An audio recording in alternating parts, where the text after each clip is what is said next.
This man is a psychiatric patient who eliminates harm for the people by day, but at night he transforms into a murderous demon, feared by everyone in the martial world, all because he single-handedly charged up Mount Hua, and in just one night slaughtered the entire sect to extinction. When the major sects of the martial world arrived and forced to rescue them, what they saw instead was a hellish scene of carnage. Is this really the Mount Hua we know? This is practically the work of a devil, who on earth turned Mount Hua into a sea of blood. At that moment a staggering figure came walking from afar, muttering non-stop, "It's over, it's all over. The Mount Hua sect has been completely wiped out." Everyone immediately recognized him. "Isn't that the Plum Blossom Swordsman of the Mount Hua sect?" The Plum Blossom Swordsman spoke in despair. "The enemy defeated all of us by himself before he could finish." A flash of sword light suddenly lit up behind him, and split the Plum Blossom Swordsman in two on the spot. Seeing this, the crowd roared, "You devil, get the hell out here." Then they saw a blood-soaked man walk out, still carrying a severed head in his hand. Quite a few came. "Ha Shaolin Wudang Ching Cheng. Nam Gong, the four great sects. All here. Who exactly are you? Why are you massacring everyone here?" Well, because he heard that the Mount Hua sect is the strongest sect in today's martial world. As he spoke, he casually tossed out the head of the Mount Hua sect leader. "Now that I've seen it, the rumors were only this impressive. Perfect. With so many of you here, you should be able to entertain him a little more, right?" By now the crowd was trembling with rage, all drawing their weapons. "Today I will cut you down right here and console the souls of Mount was dead." With that the major sects all charged together to besiege Dong Bangsu. Watching this scene he actually smiled. Sure enough, this is an interesting world. When Dong Bangsu woke up again he was already back home. This game is way too thrilling as expected. Taking on a whole crowd of experts was still too much. It turned out this was a newly developed virtual reality game. Because the combat scenes were terrifyingly realistic, the game quickly attracted countless players. Just as Dong Bangsu was still reliving the scene from moments ago, an urgent news bulletin suddenly interrupted the TV broadcast. The president of D1 Company is currently missing, and the police are conducting a city-wide search at the same time. A faint cry for help came from the room behind Dong Bangsu. That instantly caught his attention. This game was too fun. "I almost forgot about you." As he said this, Dong Bangsu picked up the iron hammer beside him, and slowly, step by step, walked toward the room behind him. A middle-aged man was kneeling on the floor, desperately begging for mercy. And this man was the missing president mentioned in the news. The reason Dong Bangsu had kidnapped him was because this fat bastard was nothing but human trash.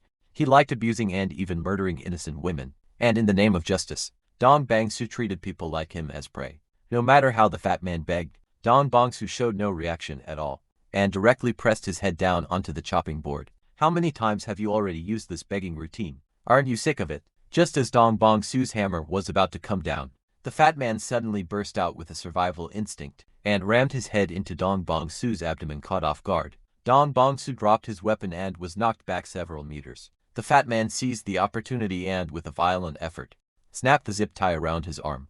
"You bastard, I'll make sure you die without a burial place." The next second he swung the hammer at Dong Bangsu. Seeing this, the corner of Dong Bangsu's mouth curled slightly. He merely stepped to the side and dodged the blow. The fat man instantly began trembling in fear. Unfortunately, it was already too late. Dong Bangsu exploded with a punch, smashing it hard into his abdomen. The fat man was in such pain that his eyeballs looked like they were about to pop out. But Dong Bangsu didn't stop. He followed up with a savage kick to his waist, sending his heavy body flying. At this moment the fat man had nothing left but despair. Yet in the terror of death, he still instinctively crawled toward the light source. He thought that where there was light there was hope. Only when he saw what lay beyond the light did he understand what hell truly meant. There were only corpse after corpse, shriveled like mummies. Most humans are like herbivores, but hidden among them are a few carnivorous beasts. They attack and devour beings weaker than themselves, and I am the hunter, who specializes in killing those carnivorous beasts. As Dong Bangsu approached step by step, the fat man's fear reached its peak. Just then the door was suddenly kicked open. A large group of uniformed people rushed in an instant. Dong Bangsu was surrounded layer upon layer, with no gap to break through. Dong Bangsu, I am now formally arresting you on suspicion of kidnapping, unlawful imprisonment, and murder. Dong Bangsu looked surprised. How did you find this place? Unexpectedly, the other side said nothing and simply opened fire. Kid, don't move, the next shot won't miss on purpose.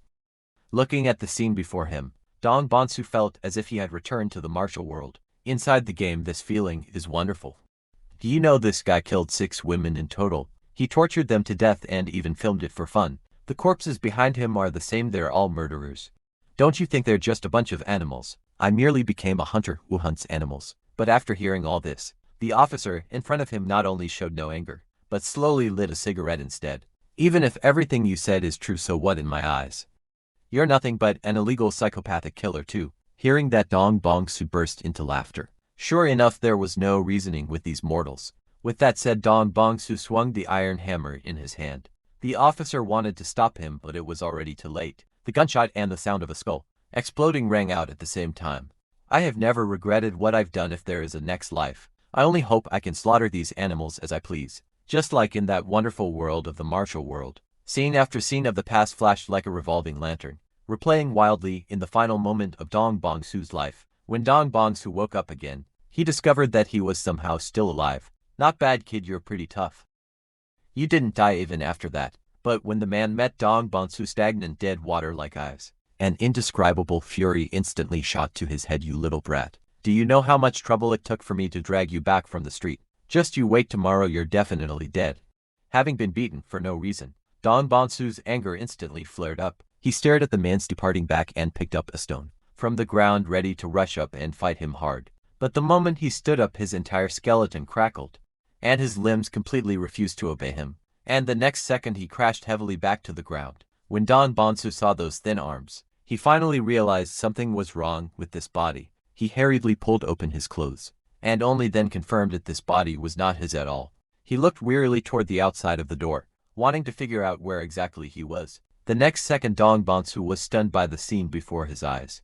This scene was so familiar it cut to the bone. It was exactly the martial world he longed for even in his dreams. Dong Bong-su could hardly believe it, that his wish had been fulfilled in this way. Wonderful. Welcome, player Dong Bong-su, to Murim Online, a world where the strong reign supreme. The original owner of this body was called Sozum. A natural disaster took away his family, leaving him all alone.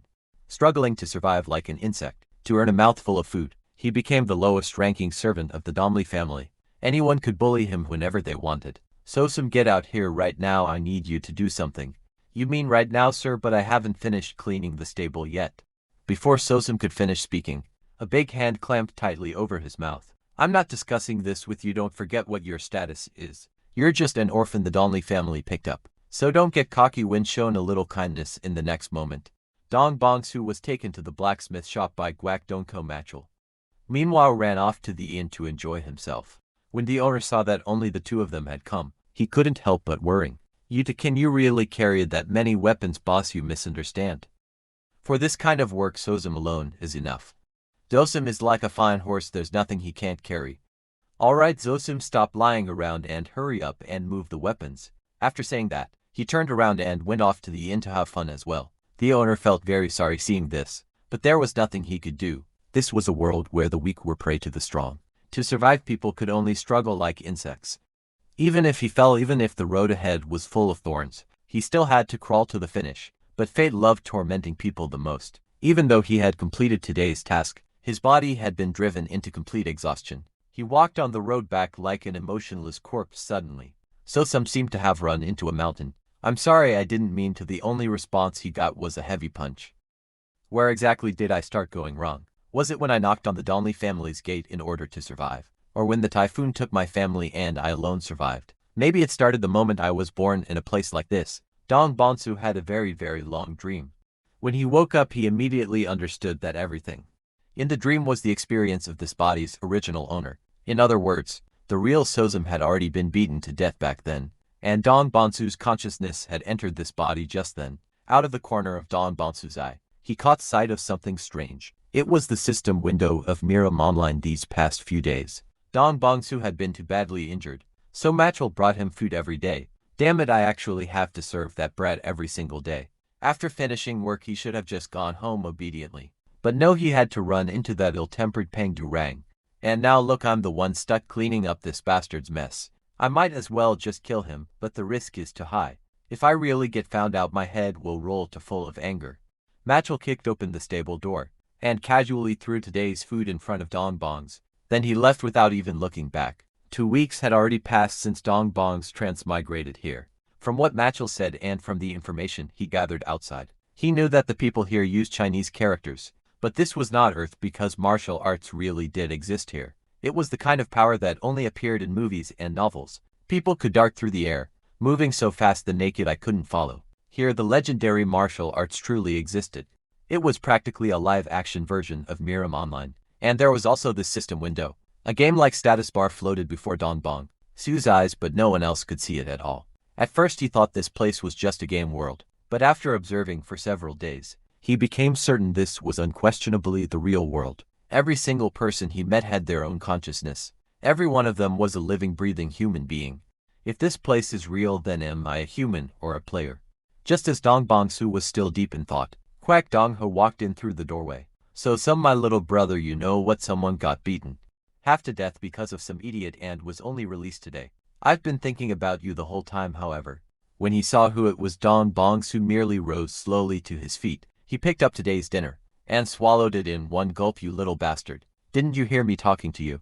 Looks like you really do want to die. Hearing the threat, Dongbong Su only stared at him with cold eyes, then smashed the porcelain bowl in his hand to pieces. He grabbed a sharp shard and drove it straight into Quack Dango's neck. Blood sprayed wildly from Quack Don't go, as he muttered incomprehensible sounds non-stop. Unfortunately, the guy you knew was already killed by all of you long ago. As he spoke, Dongbong Su raised the shard again and stabbed at him fiercely. At this moment he had completely fallen into madness. The sounds of flesh splitting and his laughter intertwined together. The whole world seemed to be dyed red with blood. Scalding blood fell drop by drop like a rainstorm. Whether I'm human or a player doesn't matter anymore. I'm only certain of one thing: this place is reality. This world runs like a game. The weak are prey to the strong and the strong reign supreme. At last I no longer need to hide my true nature. I'm going to hunt here to my heart's content. Hunt those stronger, higher-ranking predators. This place will become a true paradise for hunters. Thus Dongbong Su completed his first kill after crossing over. Logically speaking, someone like this had no value as prey. But there was one thing he had to confirm.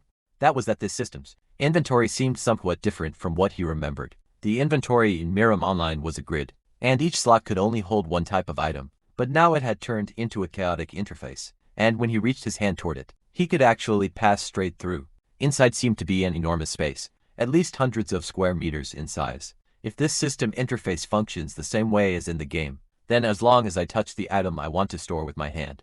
With the thought, Guikdongo's corpse instantly turned into data. The next second, those streams of data were directly sucked into the system space. Dongbong Su stared in shock at the bizarre scene before him. A guy that big actually fit in there just like that. This function is way too useful. At that moment Dongbong Su suddenly thought, if it's a living thing, can it be stored too? He had to try it when he got the chance. The scene shifted to a few days later.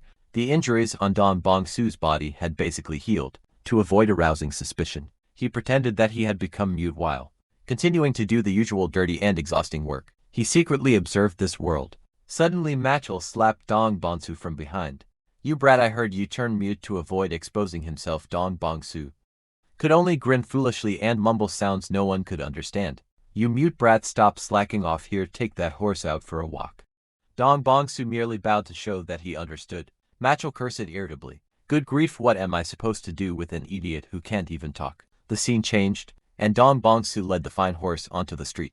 Just as Dongbong Su was admiring the old-fashioned street scenery, several ill-intentioned figures suddenly appeared from the corner. It was actually a group of little brats, picking up stones and hurling them at Dongbong Su. A piece of gravel struck his head on the spot, and blood flowed continuously down through the gaps in his hair. Big idiot Sozum has turned into mute idiot now. Just as the little monsters were about to keep mocking him, Dongbong Su's face darkened, and a terrifying pressure radiated from him. The chubby boy thought he was seeing things and kept rubbing his eyes. But when he looked again, Dongbong Su still appeared to be his usual foolish self. Dongbong Su mumbled a few incoherent sounds and turned to leave. The chubby boy thought Dongbong Su had backed down and immediately became smug again. He kept jeering at his departing figure. Sozum is a mute, he can't do anything, he's an idiot. The scene shifted, and Machel arrived at the entrance to the weapons storeroom. He was still grumbling. They actually made me come sort the weapons by myself. Who knows where the hell Guikdongo has been these past 2 days? At that moment Dongbong Su came out of the weapons storeroom. Machel was shocked to discover that the weapons in the storeroom had been arranged neatly and orderly. You brat, you finished all my work. Dongbong Su immediately nodded and bowed, fawning repeatedly. Who would have thought this guy would become smarter after dying once? At that moment Dongbong Su took out a small cloth pouch indicating it was a tribute from Machel. As soon as Machel opened it, he froze. Inside it was full of copper coins. You brat. You're pretty good at handling things today. You finally understand some rules. I guarantee that from now on, Quack Donko will never dare bully you again. After saying that, Macho left with the money pouch in hand, grinning broadly. Meanwhile, the foolish look on Dong Bongsu's face slowly faded, and his eyes turned cold. Go ahead and laugh all you want now. It won't be long before you can't laugh anymore. With money in hand, Makio was thrilled. Since I've got money today, I'll go have some fun with that little vixen. Soon he hurried excitedly to the Phoenix in Master Machel. What wind blew you here today? I'll go call Enhan out right away, boss. Wait a second, I'm not looking for Enhan today. That top courtesan of yours chosen, I'm picking her tonight. Hearing that, the owner's face instantly sank because he knew Machel normally had no money and couldn't afford the top courtesan. But when he saw the pouch of copper coins in Machel's hand, he immediately piled on a smile again. Master Machel, this way please, I'll have Chosian come over at once. The scene shifted, and Machel had already entered the private room waiting excitedly. Before long, a stunning beauty pushed the door open and entered. As expected of the top courtesan, she's more than 100 times prettier than N. Yet while they were laughing and making merry, Machel had no idea that in the gap behind the wooden boards at his back, a blood-red eye was staring fixedly at this place. That's right. The owner of that eye was none other than the mad protagonist. Time returned to a little earlier. The owner watched Macho walk into the Phoenix Inn, then lowered his head to look at the pouch of copper coins in his hand, and the corners of his mouth immediately lifted into a satisfied smile. But at that moment a figure walked in. The person who entered was Dong Bongsu, who had followed Machel all the way. Nude, what are you doing here? Do you know what kind of place this is? If you don't, get out right now. But before the owner could finish speaking, he was interrupted by the money pouch Dong Bongsu handed over. With great difficulty in his pronunciation, he squeezed out the 4 words missing ang. The owner opened the pouch, and when he saw it filled to the brim with copper coins, his pupils instantly widened. He immediately put on a friendly smile. Sir, please go upstairs to the 2nd floor, and Hannah will be there shortly. And just like that, Dong Bongsu also went up to the 2nd floor of the Phoenix Inn. Everything happening in Machel's room was seen clearly by Dong Bongsu next door. After Machel had his fill of passion, Dong Bongsu silently slipped over from the neighboring room. Just as Macho was still reveling in his own prowess, Dong Bongsu gently brought the bandage in his hand toward him, and in the next second looped it around his neck. Tightening it instantly, he yanked both ends of the bandage hard with both hands and strangled him to death. Damn it, which damned bastard is this? Macho reacted and struggled frantically, but Dong Bongsu's chokehold did not loosen in the slightest. At the moment of life and death, Macho used the last of his strength to leap up violently and slam Dong Bongsu to the ground with his huge body. So what, even if you do that, as long as Dong Bongsu's hands did not loosen, there was no escape for him. Tonight either you die or I do. As Dong Bongsu gradually applied more force, Machel's whole body began to convulse, and those once lively eyes slowly rolled white. How marvelous to personally feel a life disappear bit by bit before my eyes. Dong Bongsu fought to the very end and finally strangled him to death. Then his gaze fell on the woman beside them, who was still sound asleep. He walked up to her and lowered his head to stare. With just one look, he was certain this woman was a herbivore. After confirming that she had not awakened, Dong Bongsu turned and walked toward the wooden board he had come through. The reason an extra passage had suddenly appeared here was because he had made use of the system inventory. As long as he touched the wooden board in front of him, he could directly store it in the space. Sure enough, figuring out more ways to use the system is crucial for future hunting. And after I killed Machel, my experience points also went up, which means this place is just like the game. You can gain experience by killing people, then level up and grow stronger. The stronger I become, the easier hunting will be. At the same time, my experience will increase even faster. Perfect. He can grow stronger without limit. This is how the world ought to be. And at this moment, the owner finally met Miss Anhan outside the door. My apologies, I was delayed by something just now. Stop dawdling, the guest is still waiting for you inside, so hurry in.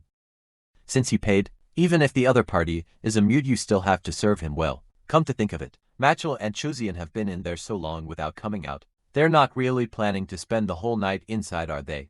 The owner impatiently knocked on Machel's door. Brother Machel, that's about enough. Chosian should come out now.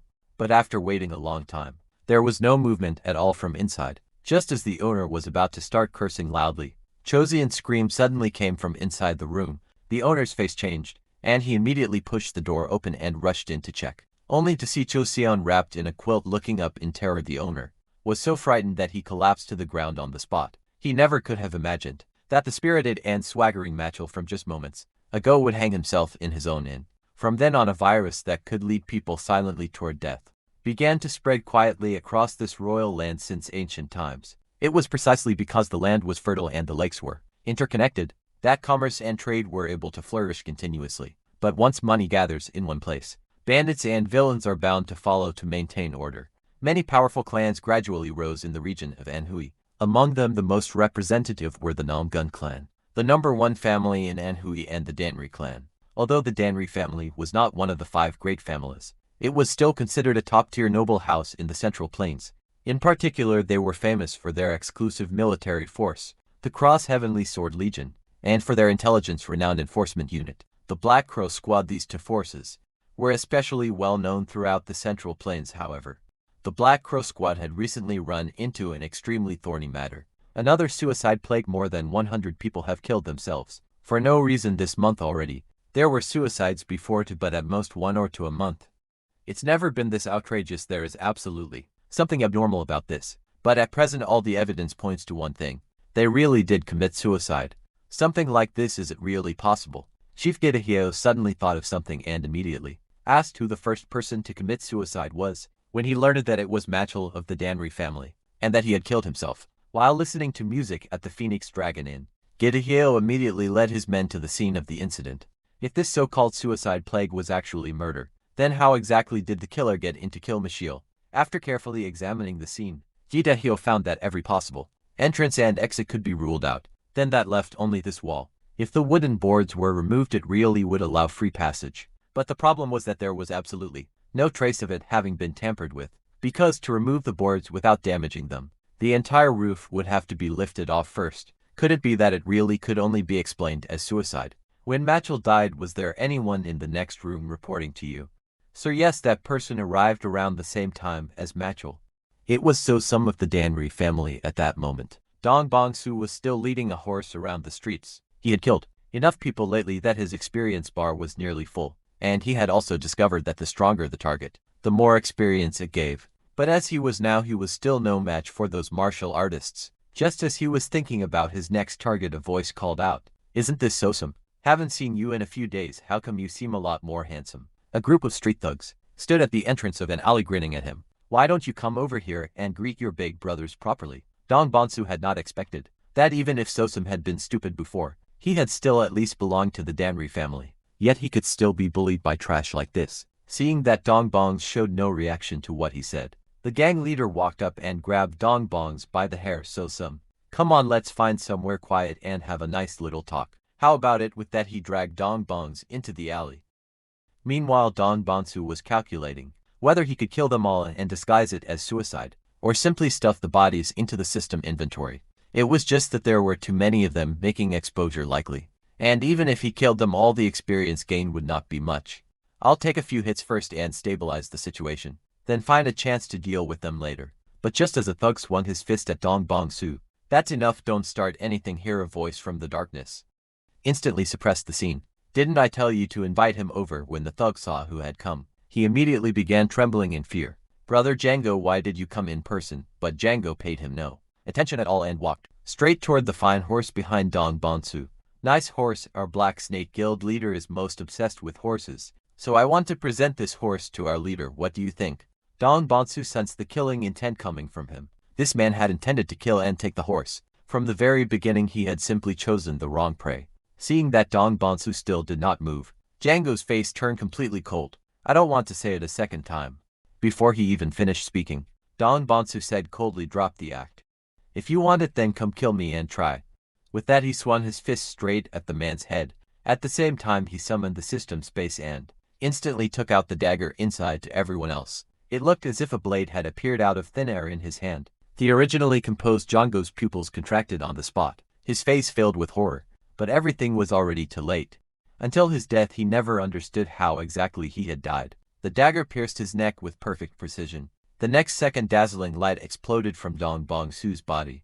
"Congratulations, player, your level has increased to level 2. The surrounding thugs were blinded by the intense light and could not open their eyes. "This is definitely evil sorcery. That damned bastard actually knows this kind of sinister witchcraft." But when he barely managed to make out the scene, Inside the light, cold sweat instantly poured down his body. A terrifying shadow was emerging as if from the abyss. A devil, this guy has to be a devil. The thugs turned and ran.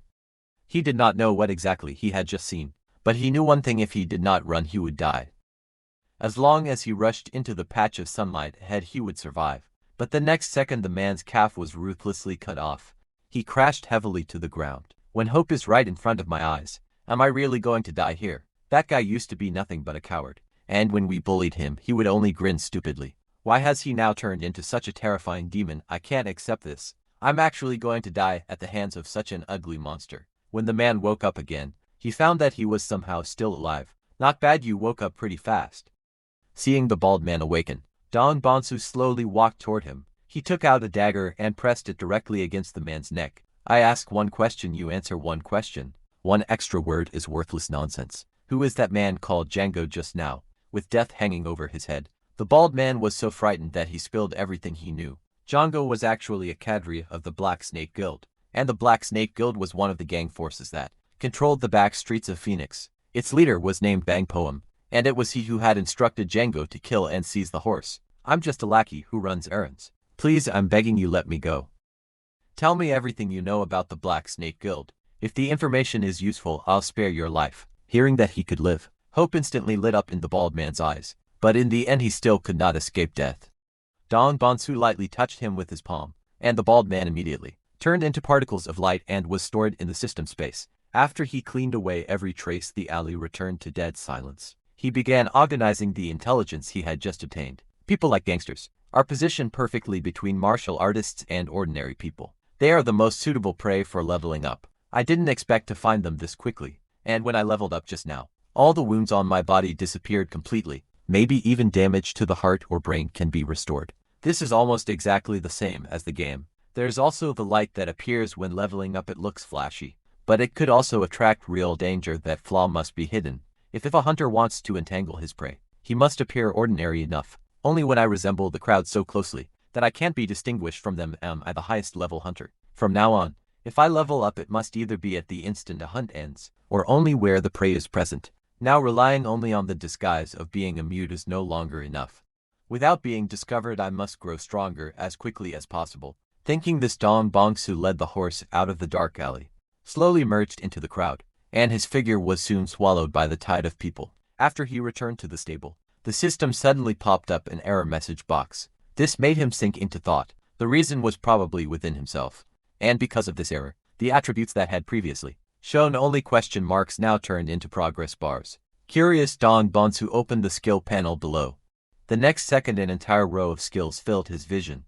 Skills / thrust, guard, throw, spirit eye. The ones at the front were all default passives from Murim Online, but he had never heard of spirit eye. Just as Dong Bonsu was still studying the effects of spirit eye, the system prompted an enemy more than 10 levels higher than you has entered within a 20-meter radius. As time passed, that 20-meter range was continuously shrinking.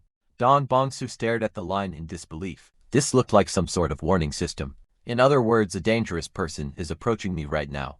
That shouldn't be possible. Very few people would dare trespass into the Danri family grounds, and if it were an intruder, they couldn't possibly be moving this slowly. That means the person approaching is most likely an expert from within the family itself, although I don't know exactly how large a gap 10 levels represents. Judging from the price I paid just to reach level 2, that gap must be unbelievably huge. If I only kill ordinary people, then to reach level 10, I would probably need to kill thousands, maybe even tens of thousands. A martial artist of that level would not be common even within the Danri family. The next second, the door in front of him was pushed open. The Black Crow Squad chief walked in with his subordinates. Dong Bonsu immediately put on a shocked expression. He knew that he absolutely could not reveal even the slightest flaw. This man was definitely not someone he could fool casually. You must be some right. Tell me, was it you who killed Machel? Hearing this, Dong Bonsu immediately showed a terrified expression. He babbled and gestured frantically, desperately indicating that it was not him. But Gdhyo had no intention of stopping there. He suddenly exerted force with his palm, and a surge of violent true chi instantly poured into Dong Bonsu's body. Dong Bonsu felt that force rampaging wildly through his body, then frantically converging toward a certain place. That place was like a black hole, swallowing all the energy completely clean. Gdhyo probed for a moment, then withdrew his hand and let out a soft sigh. It seems I was mistaken. With that he turned and left. Only a pair of cold eyes remained in the darkness, silently watching their departing backs. Chief, are we just leaving like this? Weren't you suspicious of him? Why not interrogate him formally? There's no need anymore. Just now I injected Chi into his body to investigate. Even someone who has practiced even a little martial arts would definitely leave traces inside the body, but the result was empty. There was nothing at all. I can be sure he's just an ordinary person who has never learned martial arts. Could so many people really have committed suicide? If it really is a suicide plague, then how many more people have to die before it ends? But from that day onward, the suicide plague suddenly vanished without a trace, and in its place a new bloody storm swept across all of Phoenix. A nameless wandering hero suddenly emerged in the underworld and began settling accounts with those gangs one by one. Even the famous White Tiger Gang and Scarlet Wolf sect were directly wiped out. Keep your voice down, only the Black Snake Guild is left now. If they hear you, it won't end well. What's there to be afraid of? Sooner or later our nameless hero will deal with them too. Hearing these rumors about himself, Dong Bonsu silently left the inn and walked toward tonight's target, the last gang, the Black Snake Guild headquarters. Because the nameless hero had been striking again and again lately, panic had already spread through the Black Snake Guild. I heard that guy has already wiped out 3 gangs. Now only the Black Snake Guild is left. All of you stay sharp and stop slacking off. But in the very next second, the man beside him was beheaded on the spot. The man stared at the scene before him in utter disbelief. The companion who had been alive just a moment ago had fallen in the blink of an eye. The instant he drew his sword to protect himself, Dong Bonsu was already standing behind him, and with a single, clean, decisive slash took his life directly. Go down and keep your companion company. After that, Dong Bonsu slowly pushed open the gates of the Black Snake Guild, and without pausing for even a step walked straight inside. Dong Bonsu was still wondering where everyone inside had hidden, when the next second a rain of arrows fell from the sky. Dong Bonsu immediately leapt backward and avoided the arrows. He raised his eyes toward the direction the arrows had come from, and beneath the city wall, a dense mass of Black Snake Guild members poured out in an instant. So they had already laid a trap and were only waiting for Dong Bonsu to walk into it himself. The man in the lead shouted sternly, "You nameless rat, and you dare come cause trouble in the Black Snake Guild?" Facing this pack of ferocious thugs, Dong Bonsu did only one thing. He assumed the opening stance for drawing his sword. Get him, kill this arrogant bastard. As soon as the words fell, everyone grabbed their weapons and charged in together. Some even leapt into the air and attacked Dong Bonsu from all sides. Dong Bonsu gripped the hilt tightly, and a powerful force instantly wrapped around the entire scabbard. The 3 forces sword art sweep away 1,000 troops. With a flash of sword light, the men rushing forward were cut into on the spot. The thugs in the rear, who had not yet charged, were completely dumbstruck at the sight. But by the time they thought of running, it was already too late. Dong Bonsu's blade never stopped. It was as fast as the wind, and one thug after another fell. At that moment, an elite in the distance split his eyes with rage. "All of you get out of the way, I'll kill this brat myself." He lunged forward with his spear. Dong Bonsu casually seized the wrist of the man beside him, gave it a light twist and throw, and hurled that man into the air immediately. After he used the momentum to smash the man into the elite, while the long blade in his hand was already in position. With one thrust, both men were skewered together on the spot. Until the moment of his death, that elite could not believe that he would die at the hands of someone as despicable as Dong Bonsu. Just then a scar-faced man suddenly appeared behind Dong Bonsu and brought down his blade. "Brat, go to hell." Dong Bonsu tried to draw his sword and turned to counterattack, but he had not expected that his sword would be firmly seized by the thug from before. At the razor's edge between life and death, Dong Bonsu used the system space to strike out a flash of sword light from behind, instantly splitting the scar-faced man's head in half. "That's impossible." He clearly didn't even turn his head. Dong Bonsu was just inwardly relieved that he had prepared a backup plan in advance, when a dagger suddenly plunged into his abdomen without warning. The violent impact blasted his whole body flying. "Finally caught your opening. I thought you were some monster that didn't fear death, but it turns out you're just a person who bleeds too. As long as you're human, we can kill you." Dong Bonsu grabbed the broken blade lodged in his abdomen with his bare hand and yanked it out, then raised his hand and lifted off the bamboo hat blocking his vision. "Wonderful. In such a beautiful world, I'm going to enjoy myself properly." With those words, Dong Bonsu smiled and charged back into the crowd once more. Meanwhile, in a thatched hut not far from the exit beneath the city wall, several men hid in the shadows and coldly observed the battle. "What's going on? There are a lot fewer screams now. Don't tell me he really killed everyone by himself. Usually, we just extorted a bit of money and have done a little human trafficking a few times. There are plenty of bastards worse than us. So why is he targeting us specifically? Just because we're easy to bully. We have to settle him here. We absolutely cannot let him break through to the back. The guild leader is in the manor. Just then a figure appeared at the gate of the tower.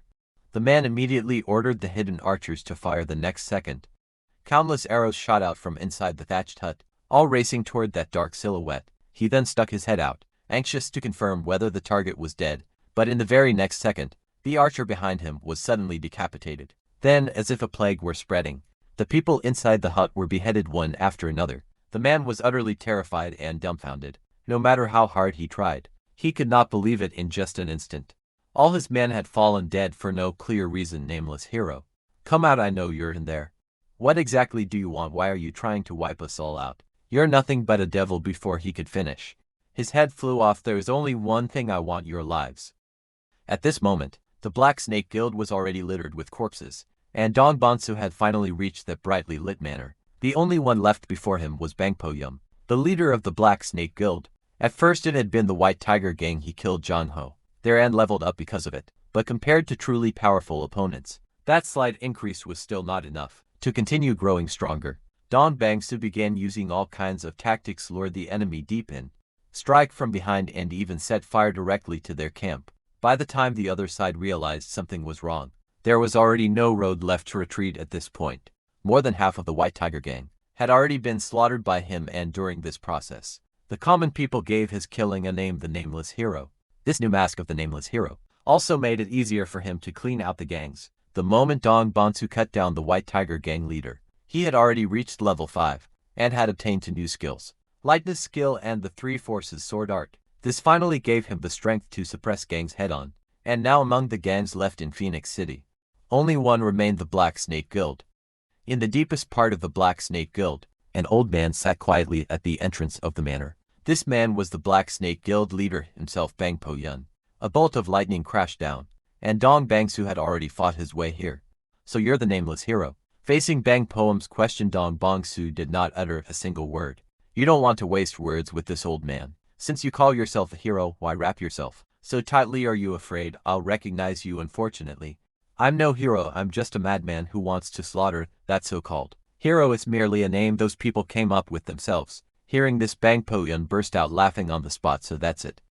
The great nameless hero they worship is actually a murderer. That's far too interesting. It seems that even if I die here today, I won't regret it. Come, let this old man see just how strong a killer like you really is. With that, he raised his sword and advanced toward Dong Bangsu step by step. At the same time, Dang Bongs also fully released the killing intent. Inside his body, the 2 auras collided head-on in an instant. But after several exchanges, Dang Bongs gradually fell into a disadvantage. Bang Po Yang caught an opening in his defense, and thrust his sword straight at Dang Bongsu's arm. Dong Bonsu had thought the distance was insufficient, but as the sword light swept past, a bloody gash instantly split open across his arm. Blood splattered on the spot. Dong Bonsu immediately retreated and forcibly widened the distance. Just as I thought, your body is in terrible condition right now.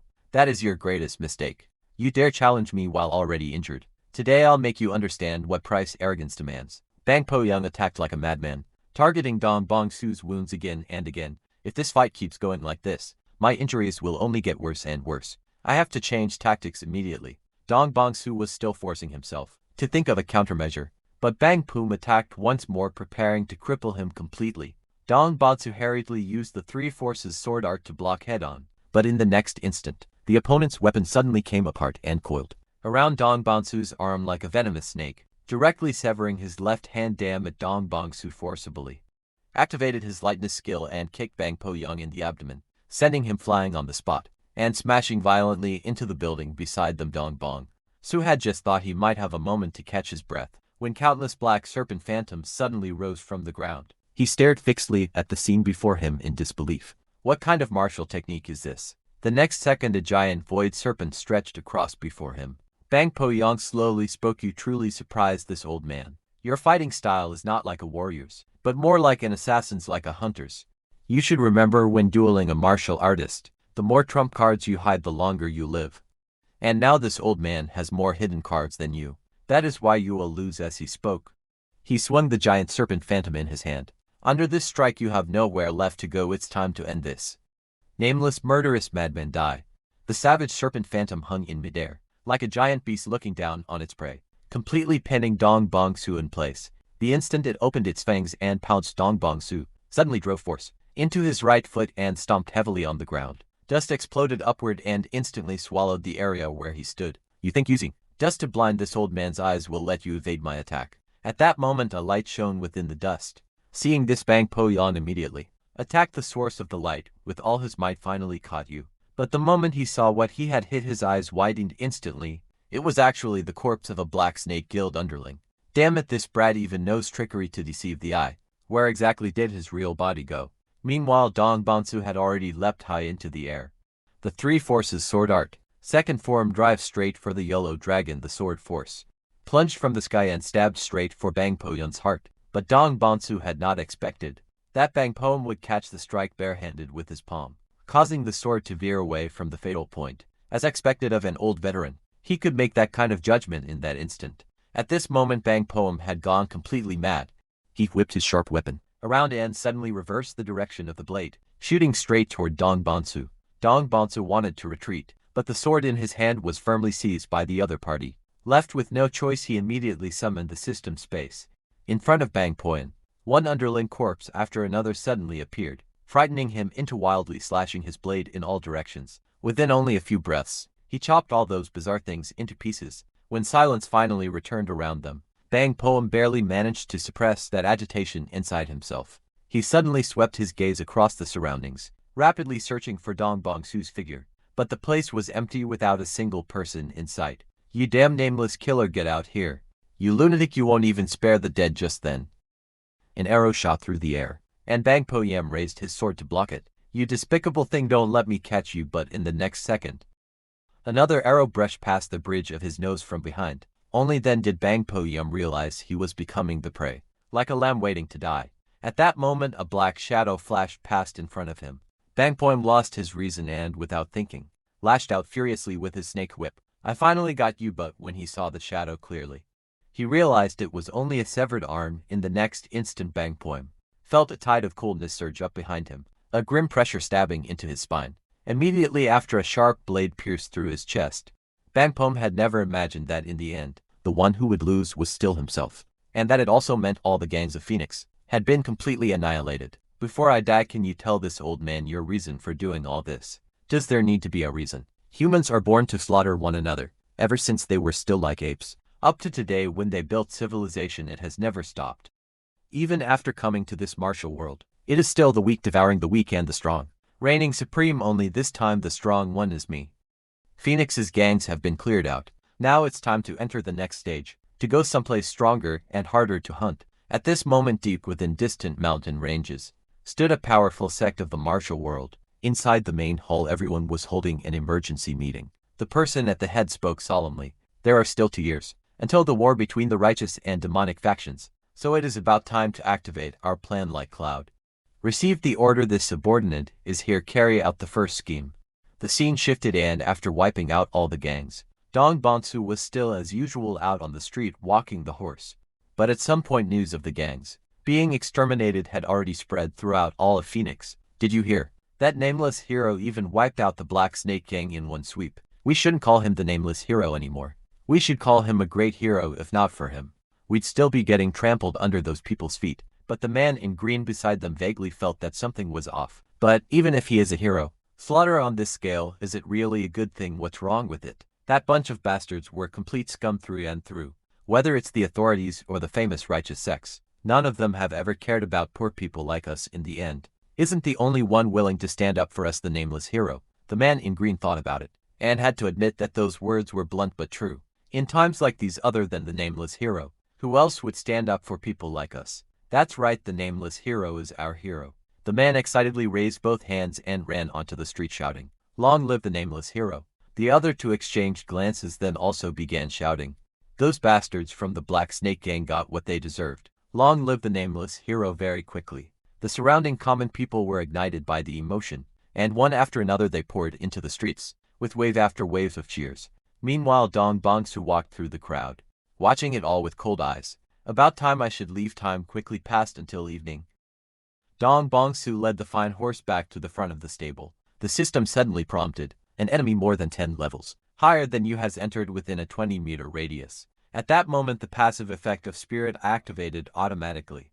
Dong Bonsu instantly understood. There had to be a powerful expert inside the stable. Pretending to notice nothing, he raised his hand and pushed the door open. But there was more than one person inside. One was Yahello, the chief of the Black Crow squad who had come before. The other was the head of the Danri family. The flying heavenly demon sword Danri Qian Wu. Dong Bonsu did not know why he had appeared here, but he was certain of one thing. The man before him was not someone his current self could afford to provoke. Danri Qian Wu reached out and stroked the fine horse. It is also time to part. Dong Bonsu was shocked to discover that Danri Qian Wu's feet had risen off the ground.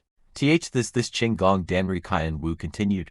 On the 15th of next month, the second daughter of the Namgang family head is to be married. So you plan to offer your beloved horse as a wedding gift? Yes, as long as I can send one of my children into the Namgang family. Even if I have to go further than this, I am willing. Whether it is marrying off a daughter or sending a son there as a disciple. 2 pieces of wood cross a river more easily than one, do they not? But the Namgang family may not accept either one. I know, that is why I called you here. No matter what means you use, this matter must be accomplished. As those words fell, an invisible pressure dropped directly onto Ji Daeyun's shoulders. We leave tomorrow, there is still much to do. Driven into a corner with no room to retreat, Ji Daehyo could only grit his teeth and agree. At this moment Danri Qian Wu looked toward Dong Bangsu, who was kneeling on the ground. Take this fellow along as well, let him watch over my horse on the journey. There must be no mistake. After saying that he turned and left. Time quickly moved to the next day and Dong Bangsu arrived at the gathering place early in the morning to wait. Of course, beside him was the true star of this trip, Danri Qian Wu's beloved horse. There was only one thing in Dong Bangsu's mind: to grow stronger. He longed for real martial arts, not just the hollow shells of moves given by the system. He had once tried imitating the movements of family martial artists and gang fighters, but in the end it was only imitation, never the real thing. The worst plan he could think of was to steal a secret manual and train by himself. The best plan was to find a true master and become his disciple. But becoming someone else's disciple was never easy. What was more, this body was already 18 years old to begin learning martial arts. At this age was practically already too late. But this time it happened to be an opportunity. The Namgang family was one of the 5 great families of the Central Plains, wielding enormous power. And perhaps there he could find a way to learn martial arts. Moreover, stronger prey was waiting for him there as well. Not long later, Ji Daehyo arrived with his men and completed the assembly. But his subordinate reported that the young master and young lady accompanying them this time had not yet arrived. Danri, who he disliked, traveling with servants and would most likely catch up later. As for Danri Ganghae, he was probably still at some inn on Phoenix Street. At this thought, Ji Daehyo swung himself onto his horse and galloped toward Phoenix Street. The large group behind him could only follow helplessly. Soon they arrived in front of an inn. Just then a loud crash came from inside. Again, this guy really is a headache. Danri Ganghae was the eldest son of Danri Qian Wu. He was shockingly talented, a natural genius at martial arts, but his character was terrible. He was frivolous, fond of wine, and lustful. So his reputation around here had never been very good. Judging from the commotion, he was probably inside fighting at full tilt again. The next second a figure was blasted out through the inner wall. The moment Ji Daehyo saw clearly who had been sent flying, he was instantly stunned. The person knocked flying was actually Danri Ganghae, the young master of the Danri family. Danri Ganghae fell to the ground and roared at the end, "You bastard! I'm going to cut you into 1,000 pieces." But before he could finish speaking, a streak of light like electricity flashed past Ji Daehyo. Could hardly believe that his family's young master had been beaten like this right before his eyes. Meanwhile, Dong Bonsu was burning with excitement. The mysterious person before him was definitely an expert among experts and overwhelmingly powerful at that. That expert even stepped on Danri Ganghae's face. Under the horrifying force pressing down, Danri Ganghae's face was visibly deformed beneath the foot. Ji Daehyo flew into a rage on the spot. "You bastard! Stop this at once!" But the old man merely swept him a cold glance. "What are you supposed to be?" As the words fell, his aura erupted with a boom. Ji Daehyo felt that pressure and cold sweat instantly broke out all over him. "I advise you to take your foot off him immediately. He is a young master of the Danri family. If you do not move away now, we will have to act at this moment." The several guards behind him also assumed battle stances at the same time. But Dong Bongsu saw it even more clearly. An expert whom even the chief of the Black Crow squad did not recognize meant that this man was not from this area at all. In his perception, even if everyone here attacked together, they still would not be the old man's match. As long as no one courted death, no one would actually die. Because a powerful lion never cares about the ants beneath its feet. Instead, the old man looked puzzled. What is this Danri family thing? Is it edible? With his family publicly humiliated, Yahello exploded instantly. Anyone who dares insult the Danri family will not be spared. Don't be angry, I truly do not know whether the Danri family is food or something to be stepped on. Those words completely ignited Yahello's fury, and he violently drew the long sword at his waist. All members of the Black Crow squad, hear my command. Attack at once and rescue the young master. The next second, the attendants behind him rushed forward with swords raised, but the old man did not even twitch an eyebrow. A strand of green truchi moved along his fingertips. He opened his palm, and a silver needle as fine as a hair, carrying terrifying force, instantly shot through the air, heading straight for Yahello in the crowd. In the next instant, everyone who had charged forward was struck in the forehead by silver needles, including Yahello, who was leading them, and they all dropped to the ground, their bodies stiff and unable to move, even lying on the ground. Yahello still could not believe it. That strike was like a butterfly that pursued the soul itself. This old man was actually Tangwu, the soul-chasing poison hand famed throughout the martial world. One had to know that among the martial world there were 20 top experts. Among them were 2 gods, 3 monsters, 5 peaks, and 10 grandmasters.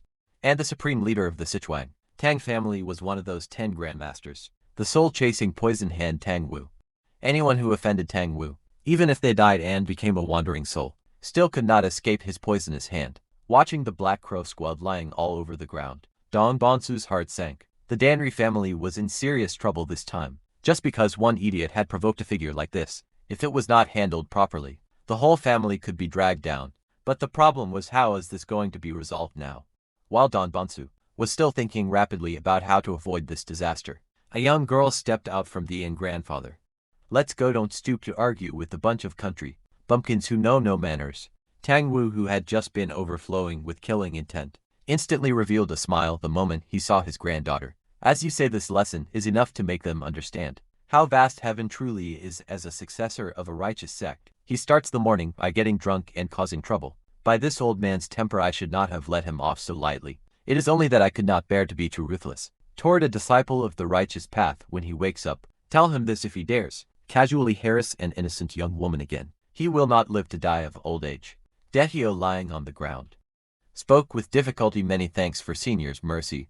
Tangwu raised a finger and gave a casual wave, and the silver needles embedded in everyone's foreheads were instantly all pulled out, flying back along their paths and landing once more between his fingers. But when he turned to leave, he saw something that should not have appeared here. What caught his eye was Dong Bongsu standing in the distance. At that moment, the two of them met each other's gaze. Wait here for a moment. After saying this, he walked straight toward Dong Bongsu. The moment he realized the other man's target was actually himself, Dong Bongsu's back tightened, as if he had been locked onto by a hunter. By the time he came back to himself, Tangwu was already standing in front of him. Boy, what is your name? But faced with such a simple question, Dong Bongsu froze. This old man has no patience. I will ask you one last time, what is your name? The young woman behind him called out impatiently. Grandfather, what are you doing? Nothing. This old man is only asking this little brat a few questions. Dong Bongsu was stunned by this. Could it be that the original owner of this body had had some dealings with this old man? But unexpectedly, the first thing the other party asked was simply his name. Seeing that Dong Bongsu was still standing there blankly without responding, Tangwu's expression darkened. This old man will ask you one last time, what is your name? But Dong Bongsu still only stared at him straight on, without uttering a single word. You little thing that still reeks of mother's milk. Tangwu's anger surged and he was just about to erupt when Yahello immediately stepped forward to explain. Senior, he is a horse keeper and he is also mute. Tangwu froze when he heard that, then fixed Dong Bongsu with a sharp gaze that pierced over like a blade, and Dong Bongsu felt as if he had been seen through completely. Tangwu looked at him as if he were looking at something rare. Dong Bongsu's heart jumped. This might be an opportunity, his chance to escape the identity of a horse keeper. Tangwu's eyes sharpened and suddenly he grabbed Dong Bongsu's arm. A stream of green truchi instantly poured into his body and began probing. The next second, Tangwu suddenly burst out laughing. Dong Bongsu was full of confusion, but Tangwu gave no explanation at all. He turned to Yahello and said, you are headed to the Namgang family, correct? After a brief exchange, Tangwu confirmed that Dong Bongsu was merely an insignificant horse keeper. Tangwu spoke directly. I want to take him with me, that is possible. But without him no one will be able to safely deliver that fierce horse to the Namgang family. I see, then we will travel together once we reach the Namgang family. This old man will take the boy away if necessary. This old man will write a letter to your family head explaining the matter. Hearing this, Yahello had wanted to weigh it a bit more, but when his eyes met Tang Wu's gaze that looked ready to kill, he immediately changed his words. We had originally intended to present both him and that prized horse together to the Namgang family. Since Senior Tang has taken a liking to him, then we will do as Senior wishes. Tang Wu nodded in satisfaction and stepped forward. What are you still standing around for? Set out at once. Yahello only felt a headache coming on. The situation had completely slipped out of his control. Left with no choice, he ordered the servants to carry Danri Ganghe away for treatment. The others immediately set out for the Namgang family. The scene shifts and night falls. The large party arrived in grand procession before another inn. We'll rest here tonight and continue the journey tomorrow. Everyone ate, drank, and recovered inside the inn while Dong Bongs alone could only go to the stable to watch the horse. Ever since that battle with the gangs, Dong Bongs had clearly become much more skilled in using the storage space. After repeated testing, he discovered that it had even more uses. He could take things out of the space, and he could also eject things from it. It was just that the ejection speed was not very fast and most skilled fighters could react to it. Thinking this, Dong Bonsu casually grabbed a handful of sand and slowly let it fall through his fingers. Just as the sand was about to hit the ground, he immediately opened the system space and stored all of it inside. This phenomenon immediately made Dong Bonsu think of another possibility. He at once continued experimenting and swallowed that handful of sand whole. But the instant the sand entered his stomach, he stored all of it into the system space again. That meant anything that entered his body could be stored away. This was practically a martial art unique to him alone. So he gave it a name: Inventory Space Divine Art. At that moment, Tang Wu's granddaughter came here. Come with me, my grandfather is looking for you. And so, under everyone's gaze, she led Dong Bang Su into Tang Wu's room. In the center of the room, Tang Wu sat quietly when he saw them enter. He spoke directly: get on the bed and sit cross-legged. Dong Bonsu did not dare resist and walked straight over. He sat down as instructed, then took off his outer robe. Tang Wu looked at Dong Bonsu's body and was clearly very satisfied. Very good, your physique is even better than I expected. As he spoke, he took a wooden box from his robes. The moment the young woman saw the box, her expression changed immediately. Grandfather, why are you taking out the Dragon Phoenix golden needles? Don't tell me you intend to. Tang Wu set the wooden box on the floor. Then he said to Dong Bongsu, have you ever heard the saying that the same tree can bear different fruit depending on where it grows? In good ground it grows sweet, in harsh ground it grows bitter. A man is no different. Change the place and you change his fate. The Danri clan was one soil. The Tang clan is another. In the Danri family you're just a nobody. But in the Tang family I can make you someone who truly matters. These are the Dragon Phoenix golden needles. I will use them to perform the golden needle great art on you. The process will be extremely painful, so painful that you may faint on the spot. But if you endure it, I can remake you completely, even your muteness. I can cure together with it. Are you willing to gamble once? Hearing this, the granddaughter immediately stepped forward to dissuade him. Grandfather, for something this important, shouldn't you first get the approval of the Council of Elders? Tang Wu merely glanced at his granddaughter, then slowly revealed a smile. Is that so then, child? Are you ready?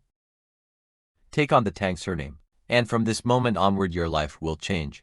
There are many terms in the martial world for extraordinary talent, such as Heavenly Meridian Body, Cyclic Sacred Emperor Aspect, Ninth Grade Sacred Bones, Heavenly Martial Heart Veins, and Cosmic Sacred Bones. These aptitudes alone are enough to make one famous in the Murim from birth, and they are often paired with titles like Once in 100 Years, Once in 1,000 Years, or even Once in 10,000 Years. But above all of them there exists an even more supreme possibility, and Dong Bangsu happened to pick it up as casually as if picking up a stone. Compared with it, all those talents just mentioned are not worth mentioning at all. Who could have imagined that a mere horse keeper would possess a miraculous body, never before seen in the history of the martial world? The strongest aptitude that exists only in theory, the body without acupoints. If a person has no acupoints at all, that means true chi is not bound by any fixed pathways, and it can carve roads according to one's will if trained properly. It might even make the lost for a century rain of flowers, filling the sky, reappear when that day comes. The Tang family alone could force the entire martial world to bow its head, holding the future of the Tang family in his hands. Tang Wu could not suppress the upward curl of his lips. I'll ask you again, is he willing to bear the Tang surname, and from now on become one of the Tang clan? Dong Bonsu looked at him seriously, then gave a slight nod. Very good, then I will first open your Ran and Du meridians. The granddaughter was helpless to the extreme. Since she could not persuade her grandfather, she could only unwillingly go outside to stand guard at this moment. All the dragon phoenix golden needles in the wooden box had already flown out. Tang Wu released his true chi outward, wrapped all the golden needles with true chi, and aimed every one of them at Dong Bonsu. Prepare yourself, begin. With that, he slowly inserted the first golden needle into the crown of Dong Bonsu's head. Everything changed completely from that moment on. But what Tang Wu did not know was that when he and his granddaughter had spoken by voice transmission earlier, they thought Dong Bonsu could not hear them, never expecting that there existed in this world a skill called lip reading. It was a trick he had learned in his previous life for hunting prey, and he had never expected it to come in handy today. A body without acupoints. How could I possibly have been born with something like that? It's probably because of the system, which turned me into a strange body halfway between human and player. Now that things have been pushed this far, I'll cooperate with Tang Wu and play this act to the end. By the time Tang Wu inserted the last Dragon Phoenix golden needle, Dong Bonsu's entire body was already covered in golden needles. Looking at his handiwork, Tang Wu sighed in a low voice. What a peerless body. Although the meridian network is only temporarily constructed, the circulation of qi and blood meets no obstruction at all. In fact, it is several times faster than that of an ordinary martial artist. A rarity not seen in 1,000 ages. It's just that Tang Wu raised his hand and used true qi to draw over the wooden box behind him. At the bottom of the box lay the corpses of poisonous insects, and only one deadly centipede was still crawling on top. Precisely because it is so precious, it must never fall into someone else's hands. To be safe, I must place a gu inside him. A gu is a poisonous insect raised by the secret methods of the Tang family of Sichuan. It lurks within the body and, when not activated, gives no sign at all. If I cannot have him, then I should destroy him. No one else will be allowed to possess him. One night passed quickly. Tang Wu finally finished his work. From this day on, you are no longer a stable hand of the Danri family, but a member of the Tang sect, the foremost family of Sichuan.